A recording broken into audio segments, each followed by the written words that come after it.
જય ભારત. હું Patel seeds and fertilizers Pithvadi, તાલુકો સાવરકુંડલા, જિલ્લો અમરેલી. તો આજે એક એવી માહિતી આપવાની હતી કે ઘણા સમયથી બધા જ પાકની અંદર ડુંગળી, લસણ છે, જીરું છે, આ બધા જની અંદર થ્રિપ્સનો એટેક ખૂબ મોટા પ્રમાણમાં રહ્યો. સાથે સાથે હવે બ્લેક થ્રિપ્સનો પણ એટેક એટલો આવ્યો છે.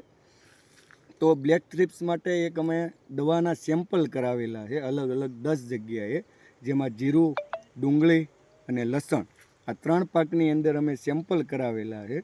તો એમાંથી ડુંગળીના ફીલ્ડમાં એક જે સેમ્પલ કરાવ્યું છે ફિલ્ડ વિઝિટ માટે આવ્યા છીએ. તો એ ખેડૂતની પાસેથી આપણે માહિતી લેવું કે એમને કેવું રિઝલ્ટ મળ્યું છે, કે એનો છંટકાવ કર્યો છે, એ પણ તમને આમાં અમે બતાવીશું. તો મનસુખભાઈ, તમારું આખું નામ અને તમારું નામ? મારું નામ મનસુખભાઈ મેઘાભાઈ, ગામ ભેકરા, તાલુકો સાવરકુંડલા, જિલ્લો અમરેલી. તો મનસુખભાઈ, આની અંદર આપણે જે દવા તમને સટાવી છે એ છે આ બ્લેકઆઉટ કરીને આ દવા સાટી છે ને? હા, બ્લેકઆઉટ સાટી છે અને આના 10 પંપ કર્યા હતા અને 3 વીઘામાં સાટી છે અને એનું રિઝલ્ટ અમને સારું મળ્યું છે. હા, હવે એમાં જે સાટી છે અને નથી સાટી એમાં તમે ડિફરન્સ જરાક બતાવો ને. આ 2 કેરા સાટા છે, એ કેરામાંથી અહીંથી આડીએમ નથી સાટી.